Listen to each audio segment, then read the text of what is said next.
વિદ્યાર્થી મિત્રો, આજના લેક્ચરમાં આપણે computer operator and programming assistant એટલે કે કોપાના પ્રેક્ટિકલ ટ્રેડની અંદરમાં પ્રેક્ટિકલ નંબર 5 ડિસેમ્બલ ડેસ્કટોપ કમ્પ્યુટરના બાહ્ય અને આંતરિક ઉપકરણોની ઓળખ કરવી એના વિશે વિગતવાર માહિતી મેળવીશું.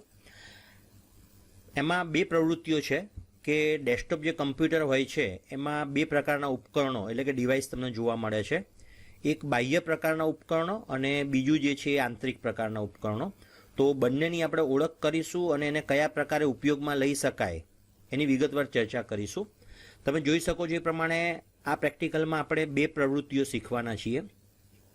બે પ્રવૃત્તિની અંદરમાં ડેસ્કટોપ કમ્પ્યુટરના બાહ્ય ઉપકરણો એટલે કે તમે બહારથી જે જોઈ શકો છો એ પ્રકારના keyboard, monitor, CPU, mouse, printer, scanner આ પ્રકારના જે ઉપકરણો જે છે એની ઓળખ કયા પ્રકારે કરવી અને કેનો કઈ રીતે ઉપયોગ કરી શકાય છે એના વિશે માહિતી મેળવીશું.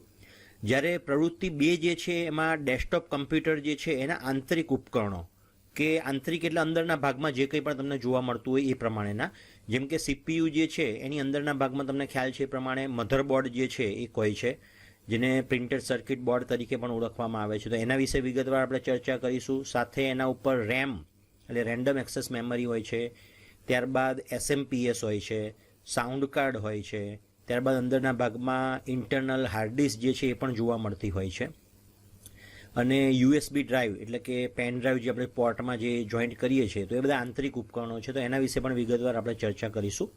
સાધનોની વાત કરીએ તો આપણે કમ્પ્યુટર સિસ્ટમ એટલે કે ડેસ્કટોપ કમ્પ્યુટરનો ઉપયોગ કરીશું. સુરક્ષા નિર્દેશની જો વાત કરીએ તો કમ્પ્યુટરને ડિસેમ્બલ કરતી વખતે કમ્પ્યુટરના દરેક ભાગો જે છે એનું તમારે ધ્યાન રાખવું જોઈએ કે કયા કયા ભાગોને ક્યાં જોઈન્ટ કરેલા છે અને એને સાવચેતીપૂર્વક તમારે ઉપયોગ કરવો જોઈએ કે જોઈન્ટ કરવા જોઈએ.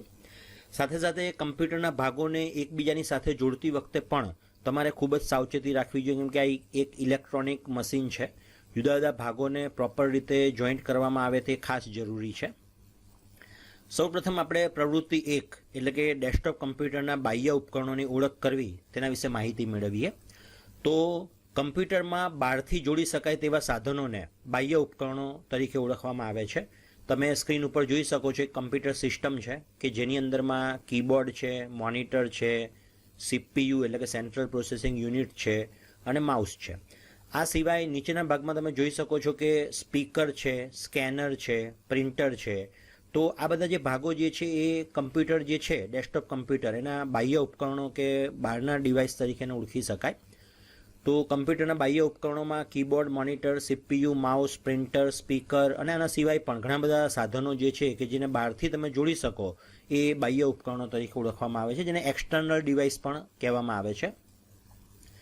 હવે સૌથી પહેલાં આપણે સીપીયુની જો વાત કરીએ તો કમ્પ્યુટરને ડિસેમ્બલ કરતી વખતે કમ્પ્યુટરના દરેક ભાગોનું તમારે ધ્યાન રાખવું જોઈએ. તમે જોઈ શકો છો કે જુદા જુદા ભાગો બંનેની મદદથી કમ્પ્યુટર બનેલું હોય છે અને એમાં મુખ્ય પાવર સપ્લાયને બંધ કર્યા બાદ જ કમ્પ્યુટરને ડિસેમ્બલ એટલે કે છૂટું કરવું જોઈએ. કમ્પ્યુટર કેમ કે જુદા જુદા ભાગોથી જોડાયેલું હોય છે.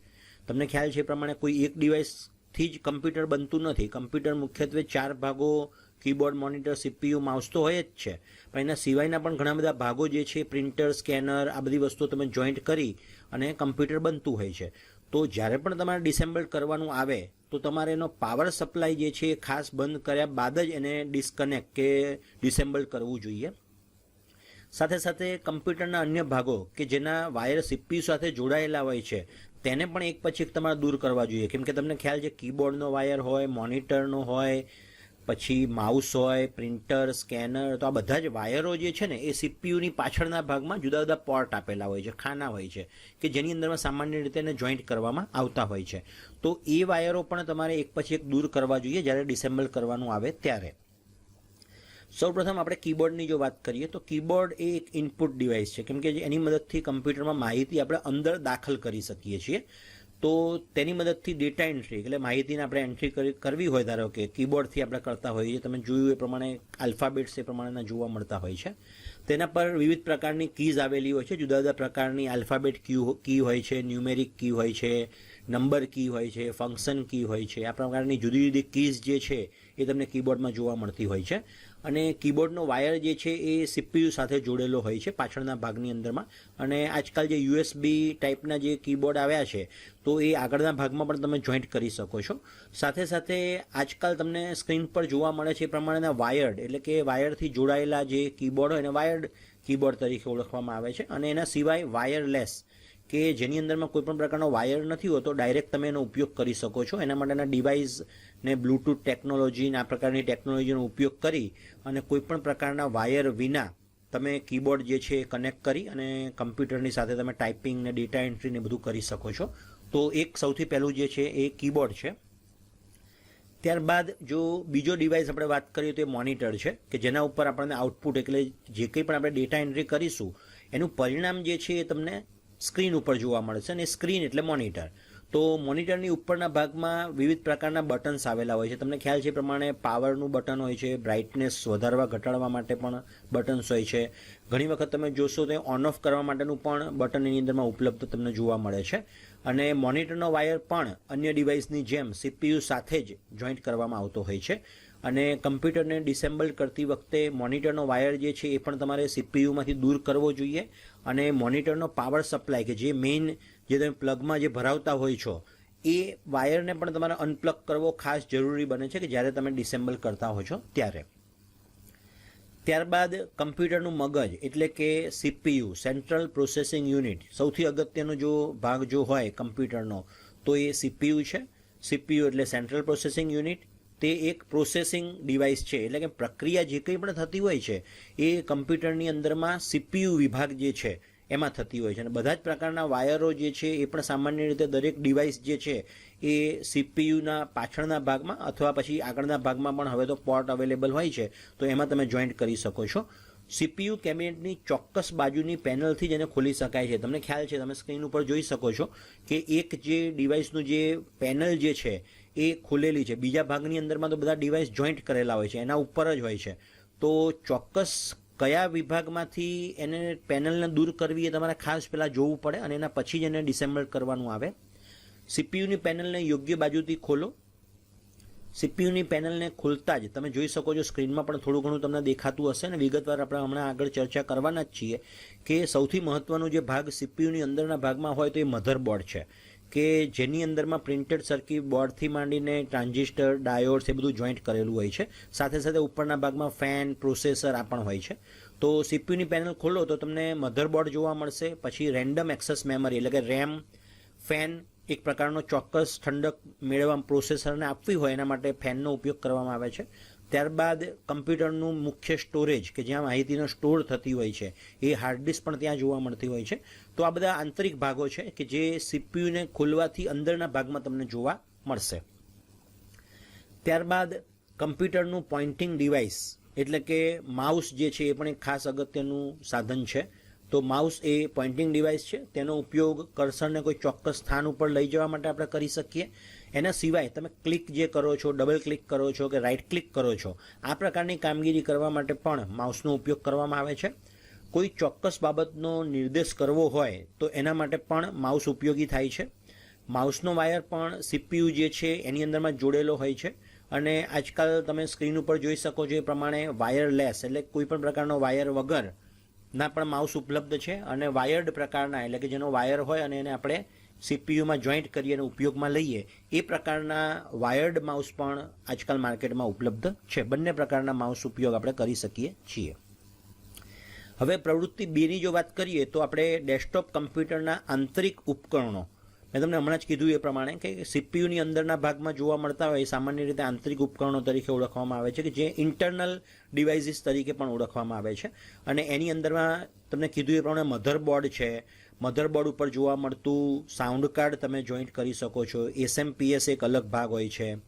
ત્યારબાદ હાર્ડ ડિસ્ક જે છે, એના પછી પેન ડ્રાઈવ જે હોય છે, USB ડ્રાઈવ, આ બધા જે છે ને આંતરિક ભાગો છે. તો એને એક પછી એક આપણે ઓળખ મેળવીએ. તો કમ્પ્યુટરના CPUની અંદરના ભાગમાં જોડાયેલા સાધનોને આંતરિક ઉપકરણો એટલે કે ઇન્ટરનલ ડિવાઇસીસ તરીકે ઓળખવામાં આવે છે.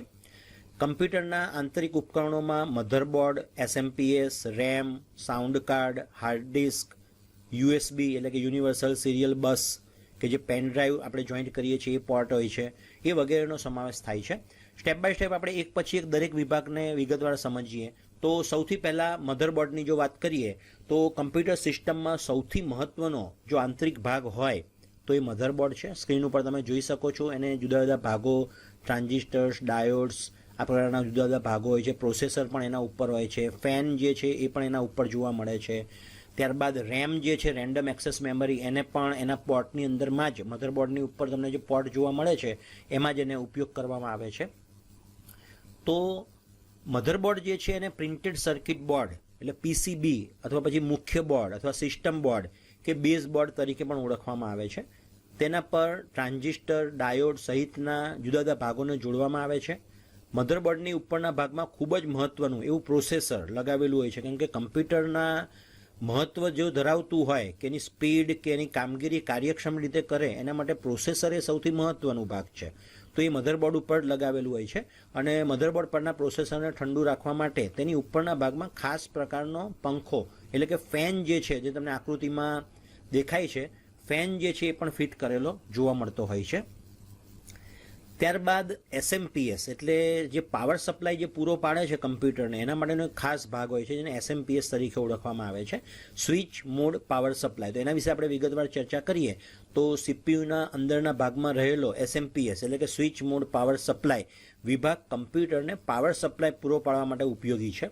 તે એસી અલ્ટરનેટ કરંટ અને ડાયરેક્ટ કરંટ એટલે ડીસી કરંટમાં પરિવર્તિત કરે છે. એસીને ડીસીમાં પરિવર્તન કરવા માટેનો ઉપયોગ થાય છે. તે કમ્પ્યુટરના વિવિધ ભાગો સુધી પાવર સપ્લાય પૂરો પાડવાનું કામ કરે છે.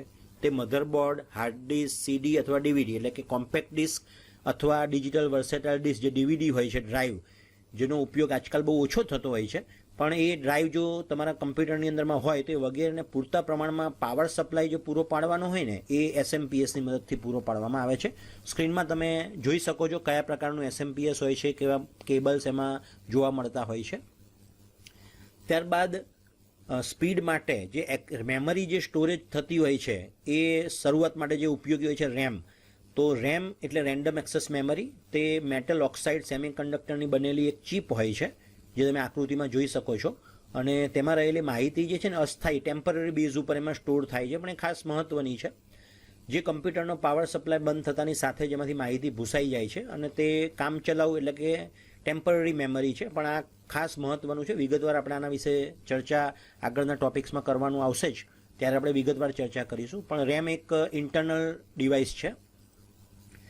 ત્યારબાદ જે આપણે સ્પીકરની મદદથી જે અવાજ આપણે સાંભળીએ છીએ એના માટે સાઉન્ડ કાર્ડ જે છે એ ખાસ મહત્ત્વ ધરાવે છે. જો તમારા કમ્પ્યુટરના સીપીયુમાં જે સાઉન્ડ કાર્ડ હોય છે એની મદદથી જ આપણને આઉટપુટ જે સ્પીકરનું અવાજ સ્વરૂપે મળે છે. આકૃતિમાં તમે જોઈ શકો છો કયા પ્રકારનું સાઉન્ડ કાર્ડ હોય છે. આના સિવાય પણ વિવિધ પ્રકારના સાઉન્ડ કાર્ડ માર્કેટમાં ઉપલબ્ધ હોય છે. તો કમ્પ્યુટરમાંથી અવાજ સાંભળવા માટે સાઉન્ડ કાર્ડ હોવું એ ખૂબ જ જરૂરી છે. સાઉન્ડ કાર્ડને મધરબોર્ડ જે છે એના ઉપર ફિટ કરવામાં આવે છે અને તેની મદદથી કમ્પ્યુટરને ઓડિયો સિગ્નલ મળે છે અને તેના કારણે જ આપણે સ્પીકરના માધ્યમથી અવાજ સાંભળી શકીએ છીએ. તેને કમ્પ્યુટર પ્રોગ્રામની મદદથી નિયંત્રિત કરવામાં આવે છે. સાઉન્ડને લગતા જુદા જુદા ડ્રાઈવર્સ હોય છે અને એનું સોફ્ટવેર હોય છે, તેમાં મદદથી તમે એને અવાજ વધારવો, ઘટાડવો કે મિક્સિંગ જે કંઈ પણ મિક્સચર્સને ઇક્વિલાઇઝેશન જે થતા હોય છે એ તમે સાઉન્ડ કાર્ડ માટેની જે સોફ્ટવેર અવેલેબલ હોય છે કમ્પ્યુટરમાં, જે પ્રોગ્રામ હોય છે એની મદદથી તમે એને કંટ્રોલ કરી શકો છો.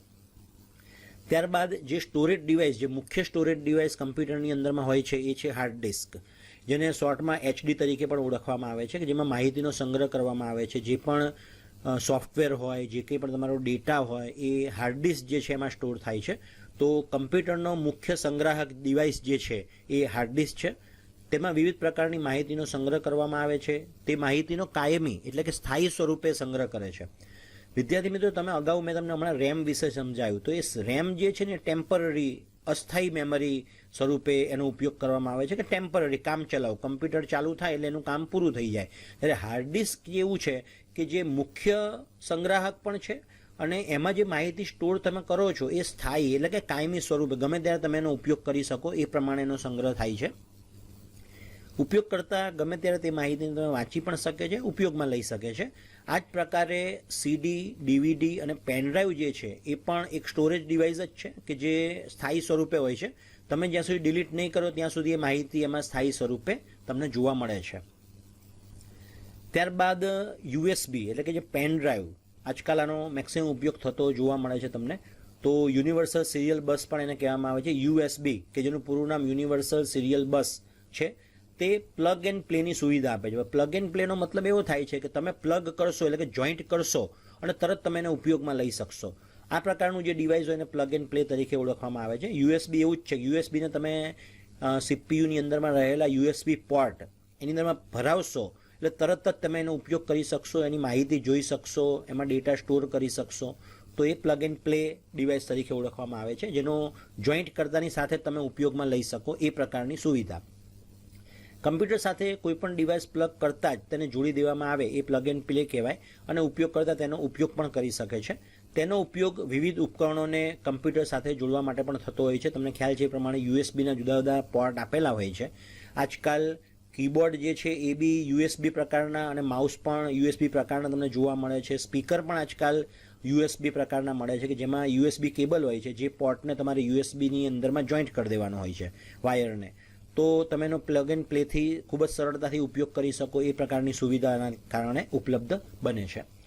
તો વિદ્યાર્થી મિત્રો, થેન્ક યુ ફોર વોચિંગ. જો તમને આ વિડીયો ગમ્યો હોય તો ચોક્કસથી એને લાઇક કરો, અન્ય વિદ્યાર્થી મિત્રો સાથે શેર કરો અને જો હજી પણ આ ચેનલને તમે સબસ્ક્રાઇબ ના કરી હોય તો ચોક્કસથી સબસ્ક્રાઇબ કરો.